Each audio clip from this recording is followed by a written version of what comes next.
Recording.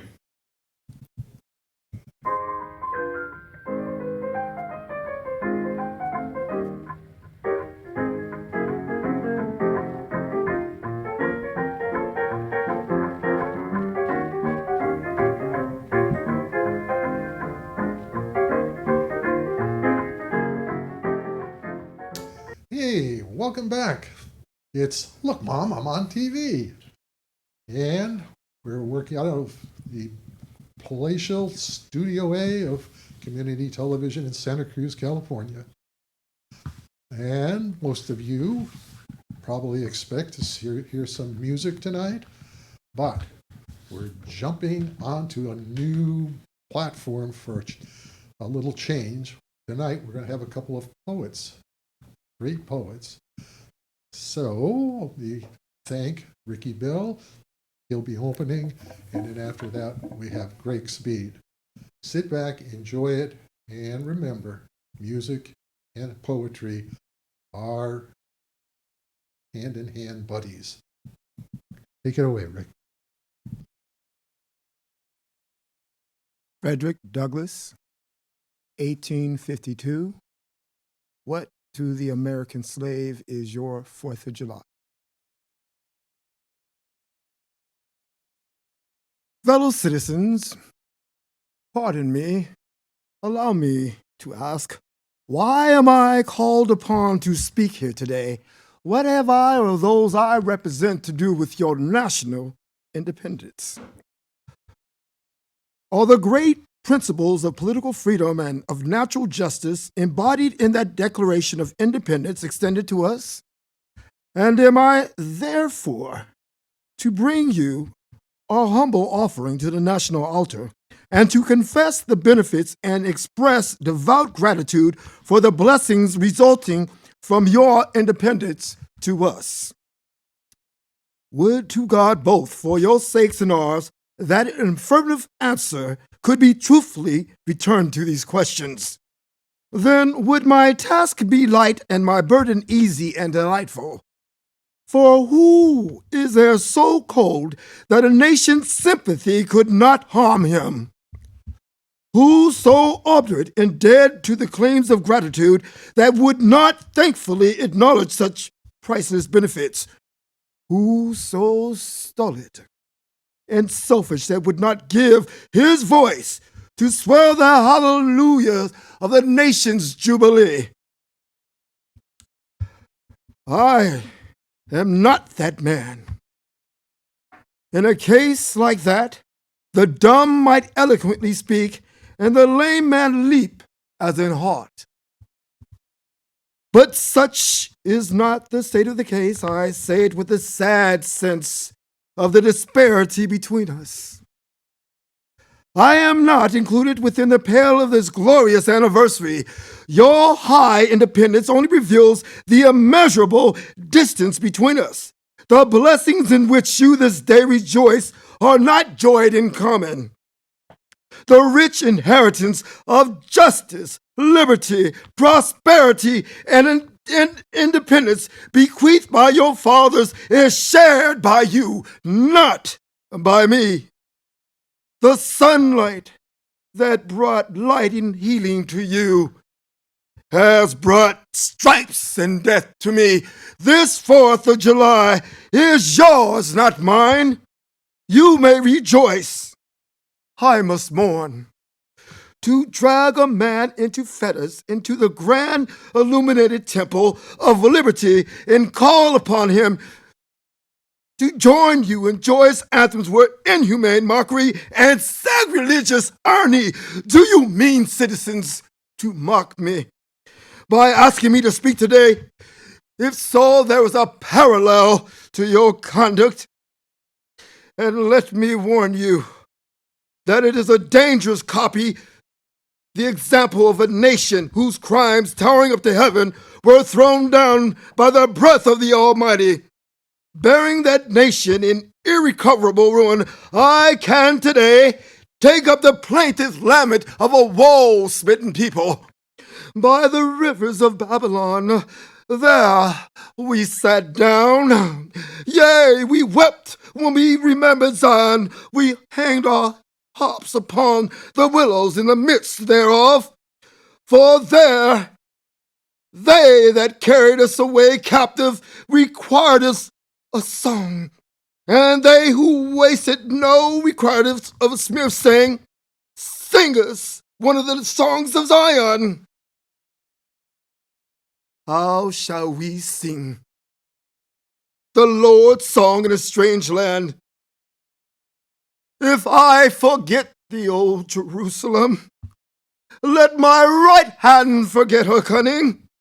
If I do not remember thee, let my tongue cleave to the roof of my mouth. Fellow citizens, above your national tumultuous joy, I hear the mournful wail of millions whose chains, heavy and grievous yesterday, are today rendered more intolerable by the jubilee.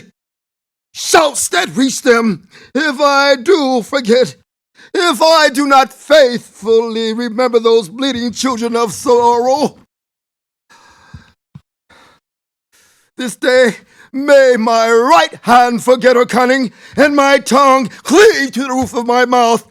To forget them, to pass lightly over their wrongs, and to chime in with the popular theme would be treason, most scandalous and shocking, and would make me a reproach before God and the world. My subject, then, fellow citizens, is American slavery. I shall see this day and its popular characteristics from the slave's point of view.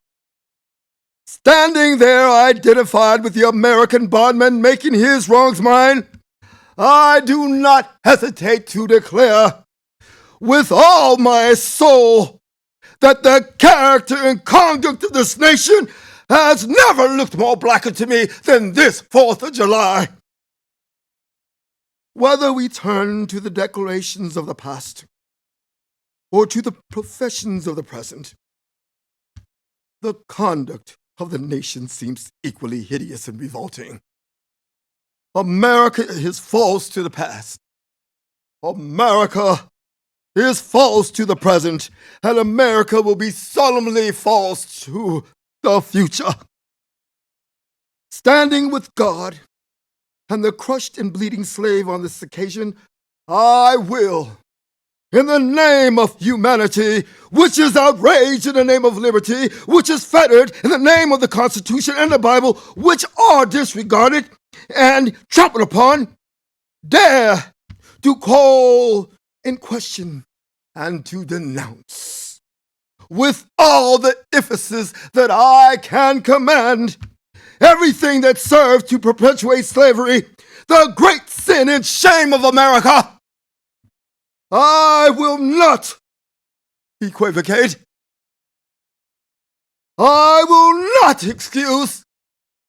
I will use the severest language I can command, and yet not one word shall escape me that any man whose judgment is not blinded by the prejudice or who is not at heart a slaveholder shall not confess to be right and just. But I fancy I hear someone of my audience say, it is just in this circumstance that you, Mr. Douglas, and your brother abolitionists fail to make a favorable impression on the public mind. Would you argue more and denounce less?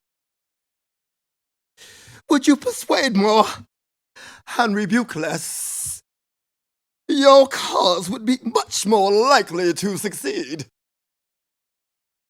But I submit where all is plain. There is nothing to be argued.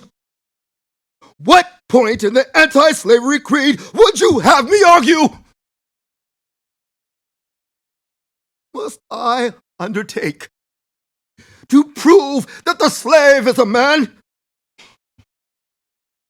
That point is conceded already.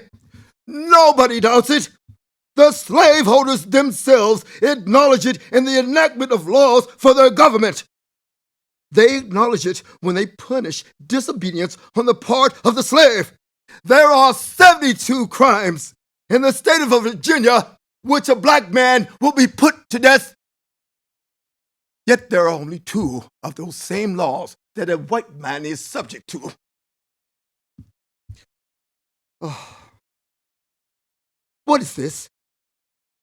But the acknowledgement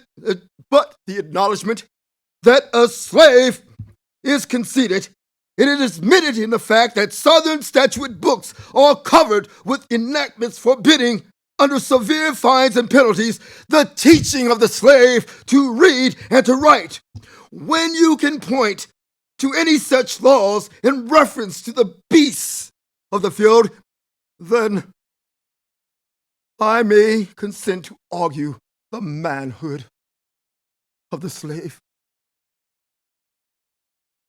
When the dogs in your streets, when the fowls of the air, when the cattle on your hills, when the fish of the sea and the reptiles that crawl shall be unable to distinguish a slave from a man. For the present, it is not enough to affirm the equal manhood of the Negro race. It is not astonishing that while we are plowing, planting, and reaping, using all kinds of mechanical tools, erecting houses, constructing bridges, building ships, working in metals of brass, iron, copper, silver, gold, and diamonds. While we are reading, writing, and ciphering, acting as clerks, merchants,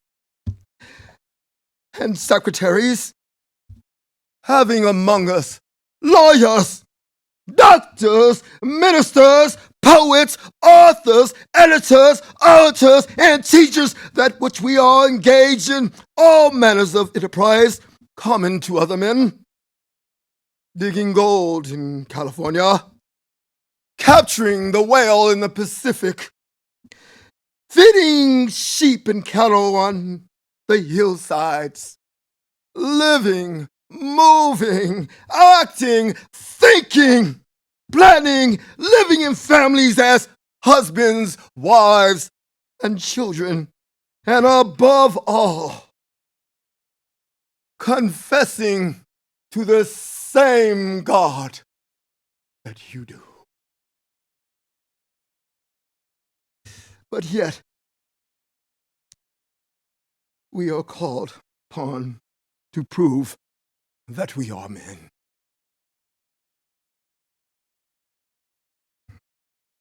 Would you have me argue that man is entitled to liberty, that he is the rightful owner of his own body?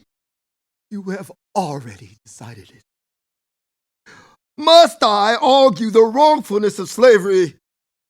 Is that a question for Republicans? Is it to be settled by the rules of logic and argumentation? As a matter beset with great difficulty involving a doubtful application of the principle of justice hard to be understood, how should I look today in the presence of Americans, dividing and subdividing a discourse to show that men have a natural right to freedom, speaking of it relatively and positively, negatively and affirmatively?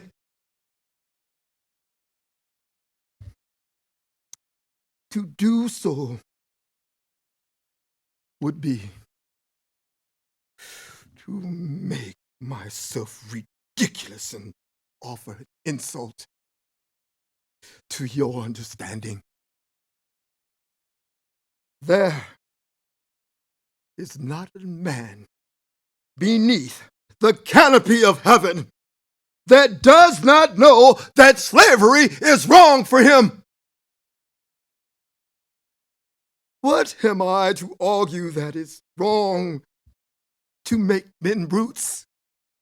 to rob them of their liberty, to work them without wages, to keep them ignorant of their relations to their fellow men, to beat them with sticks, to flay their flesh with a lash, to load their limbs with irons, to hunt them with dogs, to sell them at auction, to sunder their families, to knock out their teeth, to burn their flesh, to starve them into obedience and submission to their masters. Must I argue that a system that marked with blood and stain pollution is wrong? No, I will not. I have better employment for my time. What then remains to be argued? Is it that slavery is not divine, that God did not establish it, that our doctors of divinity are wrong? There is blasphemy in the thought.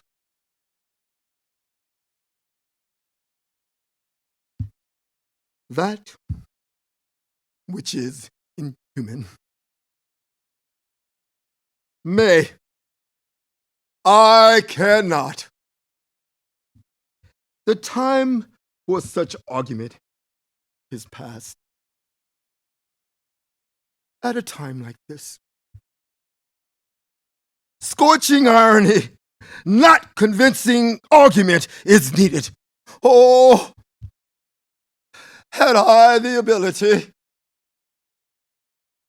I would reach America's ear. Today, I would pour out a fiery stream of biting ridicule, blasting reproach, withering sarcasm, and stern rebuke. For it is not the light that is needed, but fire. It is not the gentle shower, but thunder. We need the storm, the whirlwind, and the earthquake, and the pandemic. The feeling of the nation must be quickened. The conscience of the nation must be roused. The propriety of the nation must be startled. The hypocrisy of the nation must be exposed, and its crimes against God and man must be proclaimed and announced. What to the American slave is your 4th of July? I answer a day that reveals to him more than any other day of the year the gross injustice and cruelty to which he is the constant victim. To him, your celebrations are a sham. Your boasted liberty and an unholy license. Your national greatness is a sham. Your boasted liberty and unholy license. Your national greatness, swelling vanity. Your sounds of rejoicing are empty and heartless. Your denunciation of tyrant breast-fronted impudence. Your shouts of liberty and equality, hollow mockery. Your prayers and your hymns. Your thanksgivings with all your religious parades and solemnity are to him more bombast. Fraud, deception, impiety, and hypocrisy. A thin veil to cover up crimes which would disgrace a nation of savages.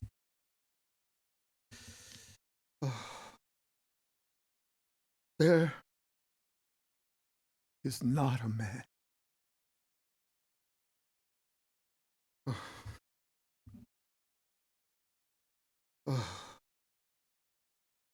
Go where you may,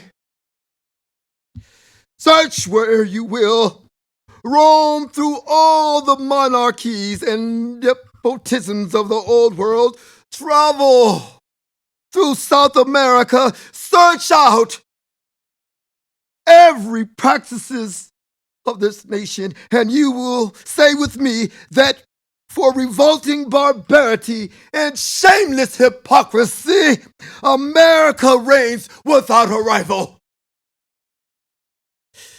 Take the American slave trade, which we are told by the papers is especially prosperous just now.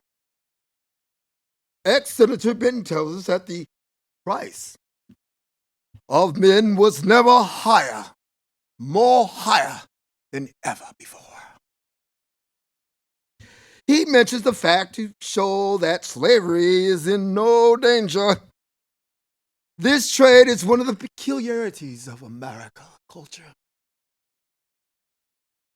It is carried on in all the large towns and cities. And what half of this republic? It is, well, millions are pocketed every year by dealers in this horrific trade. In several states, this trade is a chief source of wealth. It is called, in contradiction to the foreign slave trade, the internal slave trade. It is probably called so too in order to divert from the horrors with which the foreign slave trade is contemplated. That trade has long since been denounced by this government as piracy. It has been denounced with burning words from the high places of the nation as an irrecriminable traffic.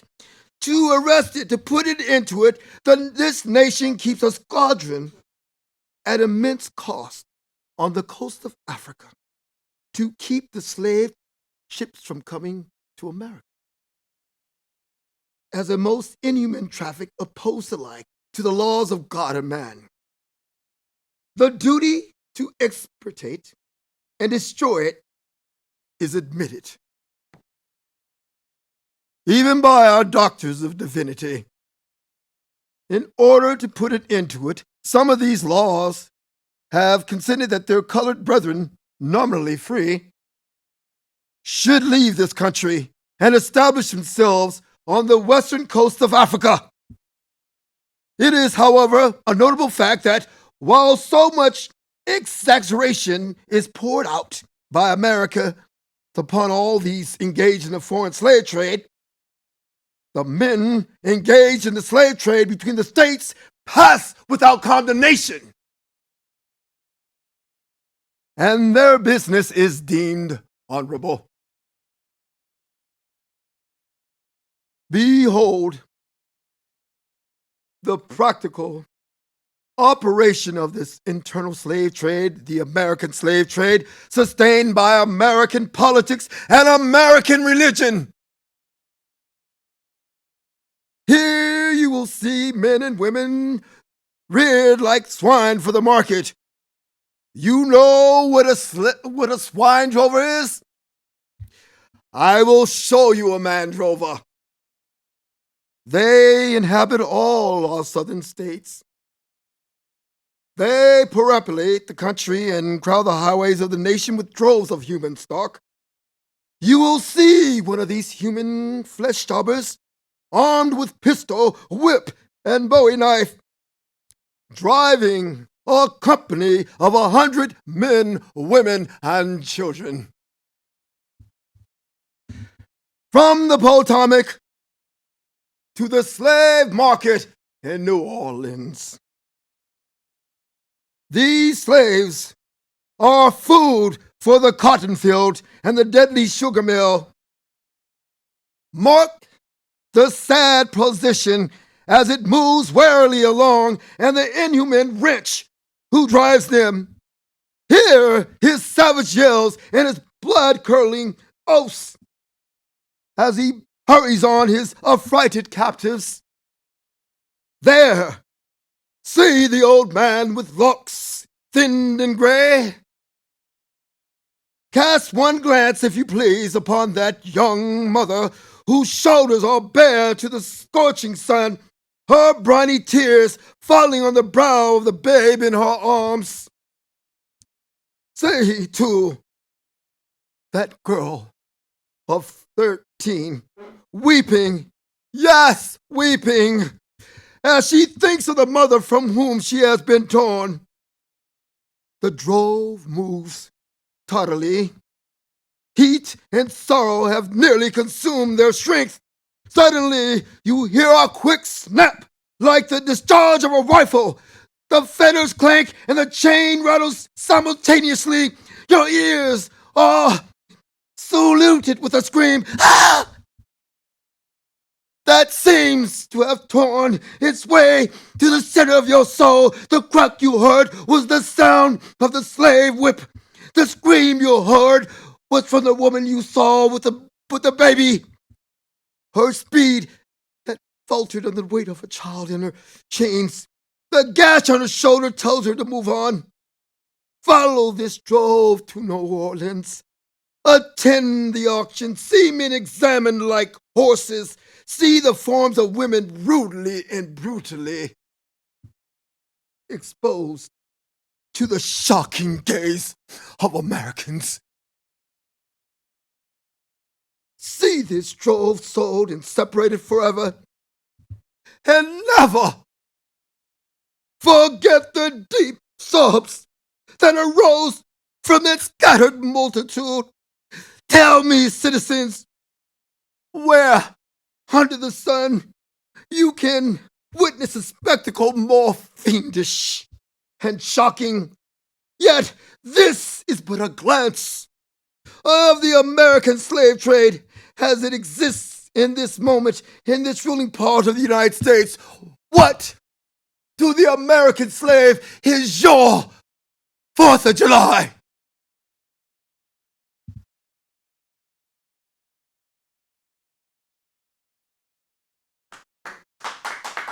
Bravo! Bravo! Frederick Douglass, 1852. Okay. This is part of the Imagine Being Black tour, coming to Portland, Oregon, and Pocatello, Idaho. Thank you. Thank you, Rick. And now we'll podium over to Greg Speed. Greg, I like it. come on up. And Thank you. really, really good show. Like this. Thanks, Greg.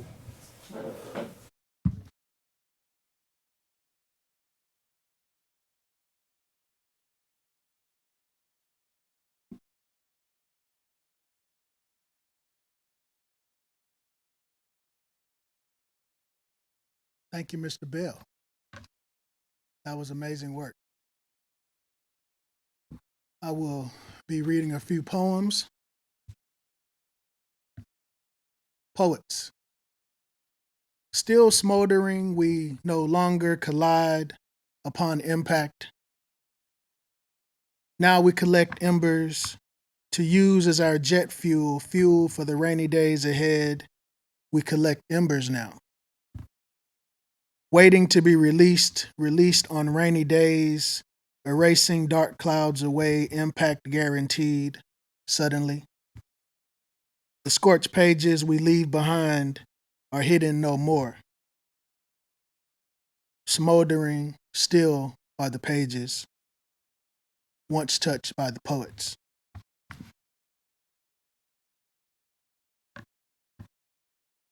The wall. Racism looks like America still hiding under the guise of the United States. The holes in the fabric are finally beginning to show. Tattered and torn, withered and worn, this flag stands high and mighty.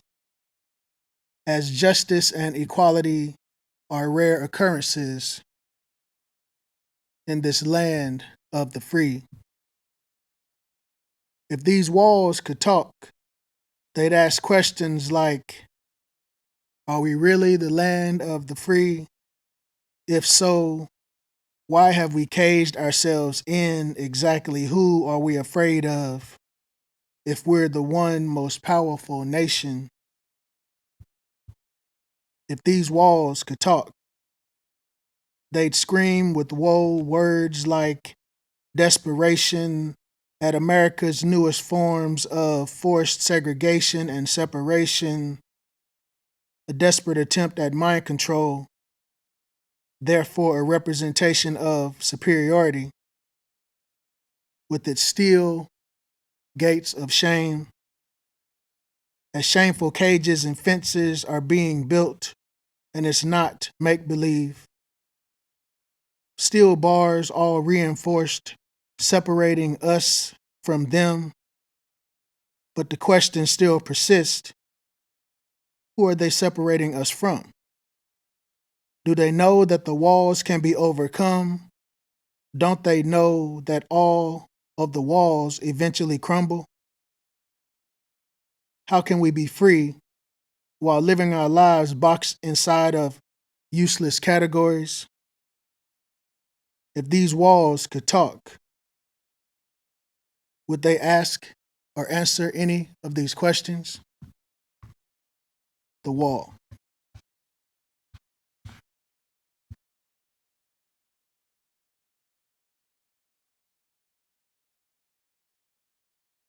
There are patriots outside. Oh, say, can you see fireworks in the distance? And then ask yourself, what are they celebrating? Reality lost in translation, this notion of this nation actually being honest and true. Good old red, white, and blue, where freedom isn't free at all. Everything comes at a price and added fees. Poor people are being put on notice. Don't blink, just keep your focus. The people are being put on notice. Don't be fooled by the diversionary tactics, sleight of hand, and obvious distractions. Man, I doubt they even think that we notice. This nation is in a distressed state. The time to act now. The time to act is now. Today you can rewrite your fate. Be of good courage, despite the trickery. Subtle poisons of the mind, poison pens will seek to find fertile ground. They attempt to divide and conquer.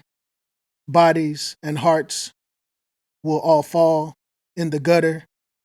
Inaction is not an option. Fireworks, gunshots, Juneteenth, but still no freedom. The 4th of July. And it seems that we have become all co-conspirators in our own demise. My brothers and I follow you to your wicked charms and your devious ways, continually playing or paying fees and struggling yet, calling it the American dream. And that distressed state has names and tears and hands. The people are led against the people, ugly smirks behind lying eyes. Don't invite me here. She doesn't deserve the smiles. She doesn't deserve the smiles. Her tears mean nothing to you, don't you see? Only to our own kind deserve the lovely refrain.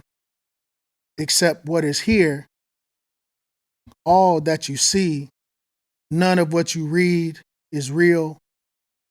It's all just trickery. Open your eyes to what's all around you, and then be still, take deep breaths. We've got you. Shh. Quiet the discomfort. It's where the growth is. Let go of the fragility. Accept what was said. Accept the change that will come, the change that will be. It's up to you and me to create a world where everyone is free. A place we all want to be. A place we all want to see. But what is a nation without your unique contribution? Yes, you have to be responsible to create, to make this nation what it is capable of becoming. Blame no one for its decline, because its future is yours, its future is mine. So let us not point the blame on those in power, because we voted them in, unmindful of the hour. Too many left waiting at the gate, held up by baseless hate. Why don't we value what really makes our country great? Hearts of all colors, with respect and love of others. In God's eyes, we are all sisters and brothers. If we would only see what she sees, truth and tolerance would make us all free. Freedom is not innate, but a choice that we make. It is easy to see someone who does not look like us, or sound like us, or think like us, or believe like us, and think they are not us, but them, objects to control. And we take care. And as we try to take away their freedom and lose our own, because they are us, no matter how much we want them to be other. Red, white, and blue, most in the country don't have a clue. The truth behind the Star-Spangled Banner. Tanners and Janes get generational wealth, while we get generational trauma. Despite the trickery, as rhymes riddle me, may cliches click the clicks to cease. The infatuations against the imagery that paint pictures of poverty-stricken societies that seek the attention of the media outlets' legacy.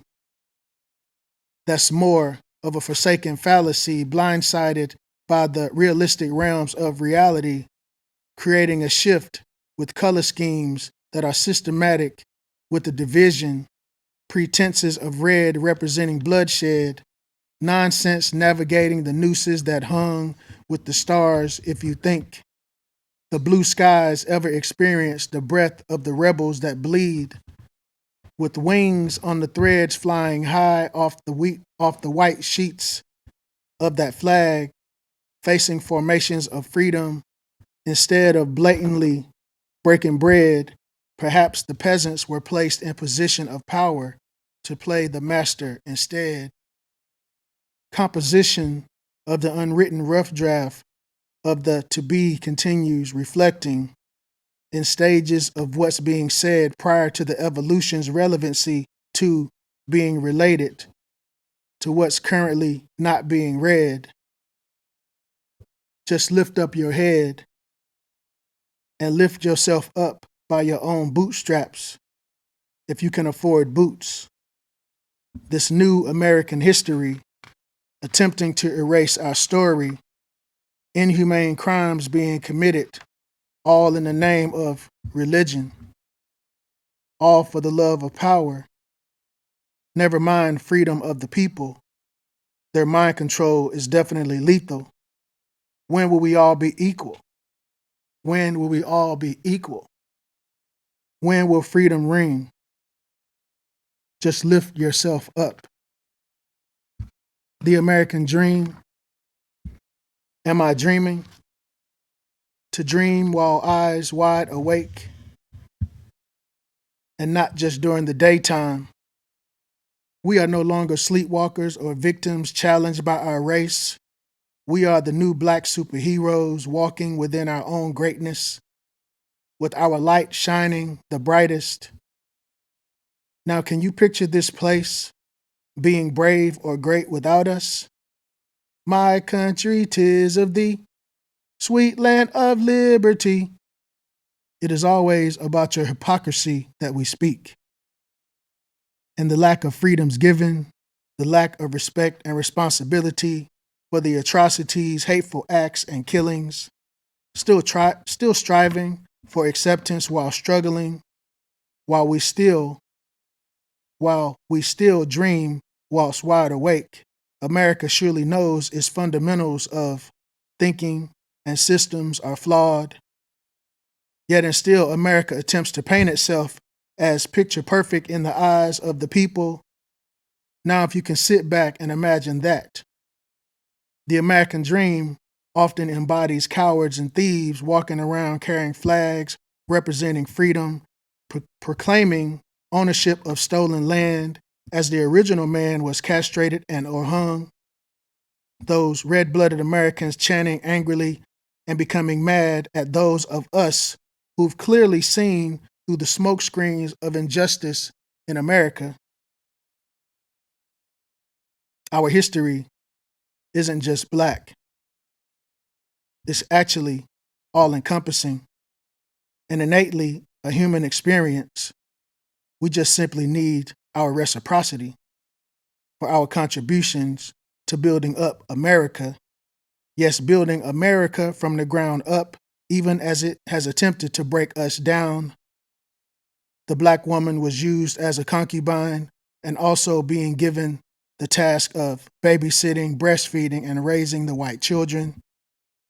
To the black man being used for breeding, free labor, and as a mindless entertainment, aka killing machine, often killing one another senselessly in a purposefully designed fight for life, simply for the bloodthirst of massa. And yet these are the heinous acts America absolutely and intentionally leave out of its American history books, while defiantly knowing it's all actually facts. Yet and still, some Americans blame Cap for being divisive to America culture and its well-being. Now, if you can sit back and imagine that, just sit back and imagine that. And yet, we must also be mindful of the fact that our history here in America is not just pain, struggle, and suffering. We have to always remember this. We are activists, builders, and friends. We are all actors, activists, builders, and friends.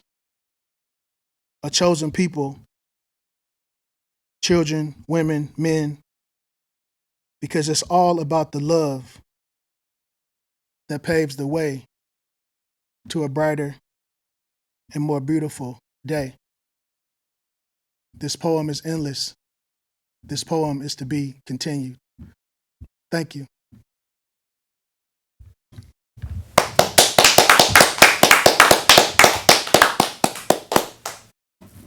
Okay. And somebody's, huh? I don't know who Free that advertising. was. All right. I thank you guys for coming in. As I said before, we basically were always a music show. And there was a fellow named Jim Russo who has passed away who did a poetry show. And we thought maybe we would, in honor of him, try to do that once in a while, because poetry, to me, is part of the arts, part of music, part of art. It's important in that, and for me tonight, having you in was refreshing.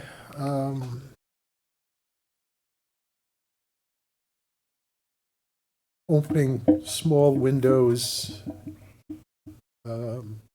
which fortunately I believe. Richard asked them how they got started with Yes. So we have a floor director saying, "Hey, just because you think you're the have the show, you got to share it. So, gentlemen, one of the first questions, maybe you can each answer. Greg, hit first. How did you start the poetry? How did you get involved and decide to create poetry? Any thoughts back there? Right. First, I'd like to say thanks for having us on your show. The way I got involved in poetry was through a natural creative process, natural for me. When I was younger, in high school, I was a striving artist, a creative, so to speak. But I could never sit still in my art class. I was more disruptive. I created art, but I was a little disruptive in my creating process. So, and I gradually moved from drawing pictures and or still lives and stuff that the art teacher would direct us to draw. I started taking photographs. I joined the U.S. military in 1984 after graduating high school. And then that's when I transitioned into taking photographs and traveled a couple places in the world, Korea, Panama, just taking photographs. And then that natural progression led me to pick up a journal and start writing poetry. I was putting pen to paper, but not necessarily sharing the work outside in the community. Okay. And then I moved to Santa Cruz and I met some poets and was invited to an open mic to share poetry. Good. And the rest is history. Here I am today, writing poetry. Okay. I'm not sure how much time we have left, but let's pass it to Ricky and give us a little background of your walk into poetry. And I'd like to thank you also for having us here. I wouldn't really consider myself a poet. Can I join you? Yeah. Go ahead. I wouldn't really consider myself a poet. I'm more, I would say, an activist, actor, photographer, director, writer, just all around performer. Yeah. But I feel that I was called upon to portray Frederick Douglass in a tour that I'm working on, the Imagine Being Black tour, as a result of what happened during the pandemic and the civil unrest at the same time. And it let me realize that Black people, we really are on our own in America. And it was a time for me when I really seen how people really are. And I said, if I survive this pandemic, then I'm going to do everything that I always wanted to do. And one of them is putting together a tour. And so, and what I went through in the last 2 years, I decided to call it the Imagine Being Black tour, about the slights that Black Americans, African Americans, what we go through almost on a daily. It depends on where you live. If you live in Santa Cruz, it's all the time, but we have to ignore it. So my production of the Imagine Being Black tour will focus on what it's like to be Black in America through poetry, dance, music, and art. I chose in Portland, Oregon, and Pocatello, Idaho to be my first two cities to do this tour. Then I'll come back to Santa Cruz. So yes, it was basically the pandemic and the civil unrest that went on the last 2.5 years. It changed my life, and I'm sure it's changed a lot of other people out there, particularly Black people. When we realized that we're on our own. You know, I just wanted to say a little something. First of all, it was a brilliant portrayal of Frederick Douglass, and it was very touching and very deep, and it really hit a lot of tones that need to be hit, and now more than ever in this country so divided. And I wanted to talk about your original poetry too, which was just beautiful and again moving, just stellar creations. And I wanted to express how happy we are to have you here on our show, and we hope that you come back again. Yes, and this was just a tremendous experience. Thank and you. we want to hear more about the Imagine Being Black tour, and it's when it's coming and the exact dates and how people can interact with that. Well, Go ahead, Rick. I'm sorry.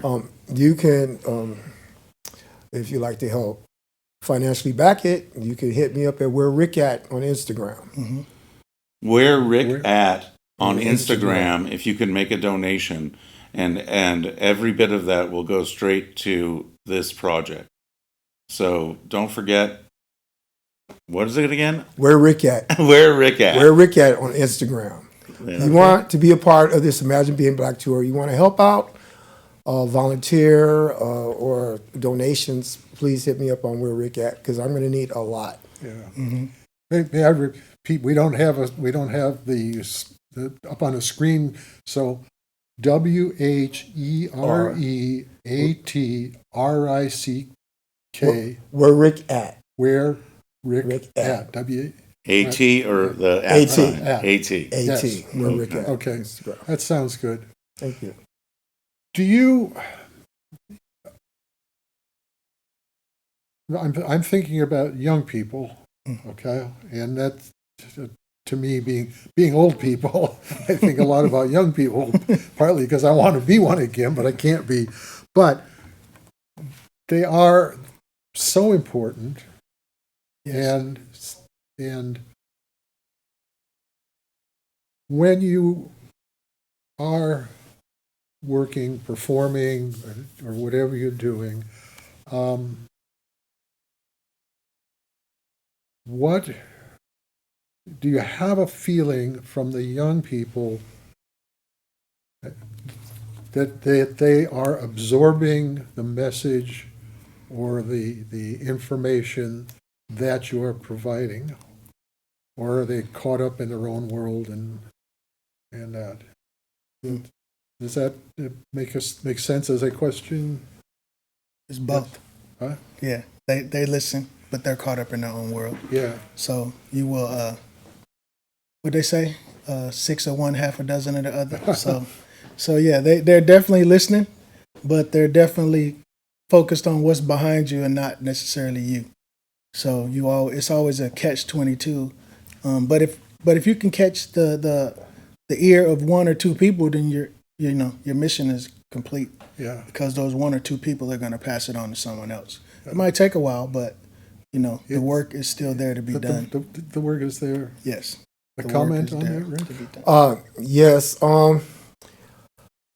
I agree. Young people are doing their own thing, but at the same time, today in 2022, they are thirsty. They are thirsty for the knowledge of the past that we have to deal with now. Especially, it's more important now that we have several factions trying to erase Black history, African American history here in the textbooks.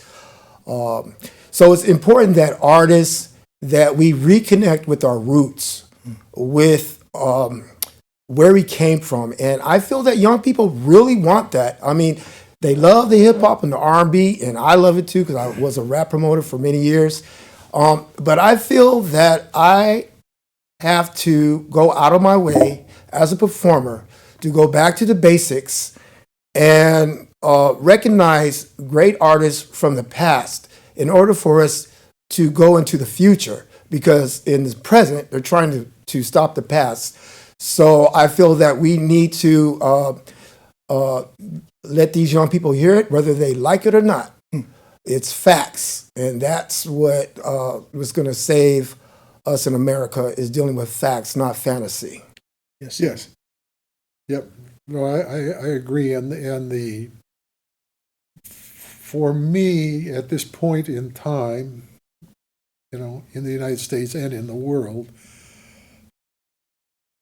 I am saddened by the fact that it seems like we've gone backwards Yes. in so many ways, and when I look at it, I see it. It's not just the racism. It's not just that.